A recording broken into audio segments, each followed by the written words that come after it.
This is a Mayluna Media production. You're listening to Love, Light, and Black Holes. I'm your host, Morgan Garza, here to remind you of your disco ball soul so you can dance with your darkness. If you're sick of love and light spirituality like I was, you're in the right place. We keep it real, go deep, and give voice to your shadow so your light shines even brighter. Enter the void.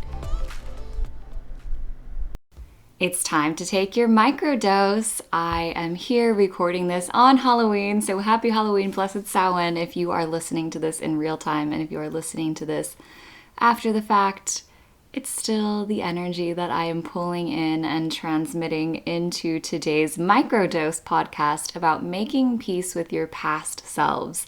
This is something that I've been thinking about so much lately as I'm going through all of these massive transitions and quantum crumbles and re-identification of myself and really rebuilding my life anew this whole year. And I thought it very fitting to talk about this at this time of year because there's so much transition. The seasons are changing, the trees are losing their leaves, the roots are deepening, and there's growth happening underground. And so I've been thinking so much about how all of this is related and how we follow nature, and about how making peace with your past selves is a perfect thing to do in this time of year because there is this veil thinning, this ghosts of your past selves lingering around and haunting your halls and bringing you into maybe uncomfortable places if you haven't forgiven yourself. And I have been doing so much self-forgiveness lately with all of my past selves and all of the versions I used to be and the ghosts that built me. And I really wanted to come on and talk about this in the microdose today because it is something that has been so alive for me recently. I have been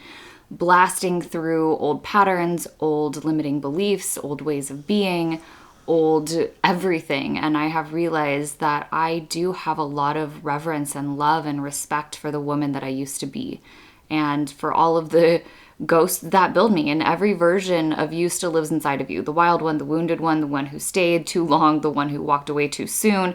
None of them were mistakes. They were architects of who you are. And this is where we really begin to see our shadow work in motion. If we can continue to grow and hold the capacity of what we are moving into and simultaneously love on and forgive and recognize who we used to be and the person that helped us build and create where we currently are. Like, I wouldn't be who I am without all of the past versions of myself, and all of those women are still swirling inside me. All of those little girls, all of those teenagers, like all of those versions of me are still here. And when we talk about wanting to become our future self, but rarely stop to acknowledge the past selves who carried us here, we're missing a whole piece. And this is why in my 7-day future self lock-in frequency, I talk about the past, about honoring what happened, about where you were that got you to where you are, because this is such a missing piece in so many things. And of course, you know me, I'm always bringing things to light about what is missing in this industry, in this process, in this practice, because there was a version of me who was terrified, reactive, desperate to be chosen for years. I didn't understand why that was happening. I didn't understand what was making that version of me act in those ways. But the truth is, she was the one who kept me alive. She was the one who was putting up all of these barriers and blocks and things in place to protect me and get me to where I am now. So when I have taken a minute and look back on that to reflect on the past versions of me who made me me, I've really come into reverence and love for her. And I want to offer that to all of you as well, because you can't embody your future self until you've made peace with your past ones. And this is a really big thing that is going to blast you forward rather than hold you back and keep you in these cycles of repetition and not moving forward because your past is begging to be acknowledged. And the past needs to be acknowledged because psychologically and spiritually, the ego associates growth with distance. So it tries to cut away the old you, but that rejection fragments you and just feeds back into your shadow. This split of consciousness, this fragmentation creates a disconnection. And when the mind disowns parts of itself, the shadow forms. And this is how we have all of these things living in the shadow where we're like, I don't know why this is here. I thought I healed that. I thought I handled that. Like, just casting it aside doesn't count as doing shadow work. An old version of yourself wants to be acknowledged and wants to know that they're loved. And we reject our past selves because we're like, ugh, I can't believe I used to do that. I can't believe I used to wear that. I can't believe I used to look like that. I can't believe I used to date them. Here's some examples that I have come across. You cringe at old photos because you feel how lost you were, how disconnected. You ghost your own memories because they remind you of what you tolerated. You think that healing means erasing, not integrating. And this is the biggest piece, because you are not what happened to you. You are what you did with it. You are who you choose to become because of that.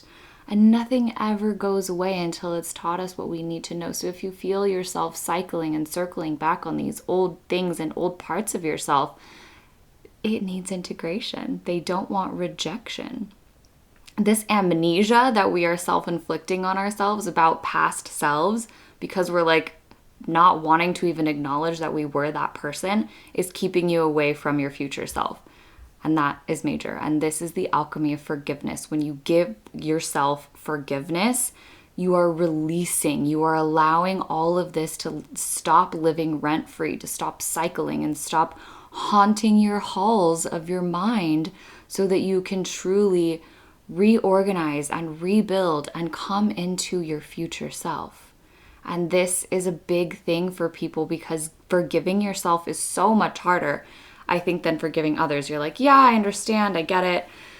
You know, that was not great, but I forgive you and let's move on and we're going to move past this. But when it comes to yourself, we're so much harder on ourselves than we would ever be to anyone that we love in our lives. And when I started forgiving myself for things that I had allowed, when I was very consciously aware that it was not the right thing to be doing in the moment, like allowing this behavior to happen towards me, I forgave myself, because I was like, I was protecting myself. I had these walls and barriers up. I wasn't strong enough to stand up for myself, and I understand why now. So I was able to forgive myself for what I couldn't do then, and now I do it now. I stand up for myself. I say the thing. I set the boundary. I do all of the things that I couldn't do then because I was scared. I was afraid of not being liked. I was afraid of losing things that I wanted to keep.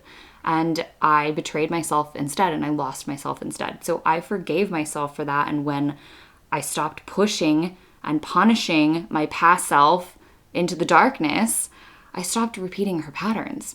And it was amazing to realize that that forgiveness created so much freedom. So here's the mini teaching for today. The 3 R's of reconciliation. And this is how you're going to practice the alchemy of self-forgiveness. Step 1 is recognize. Name the version of you that's asking for love. The one who people pleased, the one who chased, the one who quit too soon. Ask them for love. Give them love. And then reparent. We have to reparent ourselves. And this is a very millennial concept, but I think it's a really good one, because we're never going to get everything from our parents, and that's not their fault. They did the best that they could. And I'm so grateful for my parents and who they are and what they gave us when we were growing up. And there's always naturally going to be holes. So I can reparent myself knowing, what did they need, my little girl, my little inner self, my inner child, what did they need that I can give them now? And this can apply to any age. Safety, validation, permission to rest. So reparent yourself by giving yourself what you need now that you didn't get then at any point in life. And then the 3rd R is reintegrate. Bring them home. Imagine them stepping inside your heart and exhaling and be like, finally, this is what I wanted. I just wanted to be loved. I wanted a place to be. You are the parent your past self has been waiting for. And this alchemy of self-forgiveness is major. This is what I've been practicing lately, and it has truly transformed. I'll catch myself in an old limiting belief, in an old pattern, and immediately pull myself out. And I feel viscerally lighter. I can breathe easier. My shoulders relax. My face stops being so tense. My eyebrows relax. My tongue comes off the roof of my mouth. I mean, there are so many physical things that happen when I give myself this self-forgiveness. And then you can try the mirror ritual. And this is something that I started doing over 10 years ago when I wrote this poem for myself that I'm going to share with you. Her face still thick with sleep, her eyes sparkling with dreams, she looked in the mirror and smiled and said, I love you. So simple, so beautiful, so powerful. Look in the mirror and say that to yourself. Say, I forgive you. And then name what you forgive. I forgive you for whatever it is that is coming through you. And watch your face soften and say, I love you. I'm sorry that I put you in a corner, that I ignored you. And then, like we talked about a couple episodes ago, killing off your old self, write an obituary for that old version. Here lies the one who needed to be perfect. Burn it, bury it, and bless it. These versions of your old self, these ways that you can bring yourself into loving who you were instead of casting them out, is going to bring you closer to your future self. Everything that you have ever been, every version of you that ever has existed is still inside you.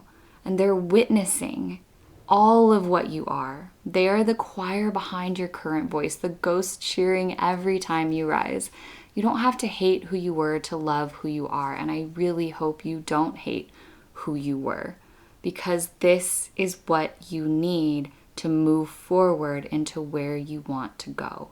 So write a thank you note to your past self. Look in the mirror and say, I love you. Go through the 3 R's and end it with, I couldn't be here without you. Thank you for showing me what I no longer want to be, but reminding me of what helped me get here. It's so simple. It's so powerful. And this is what is going to take you to where you want to be. I hope this microdose hit home. Let me know if it did. Leave a review, send me a message, follow me on Instagram, do all of the things, and let me know how this is landing for you, because it is so alive for me. Love, light, and black holes. Thanks for diving into the void with me. If today lit something up in you or cracked something open, follow the show and leave a review so we can magnetize more shame slayers and shadow sparklers into this world. Want more? Step through the portal at lovelightandblackholes.com. That's where the wild magic lives. Until next time, dance with your darkness like it's your favorite song and watch the whole universe light up.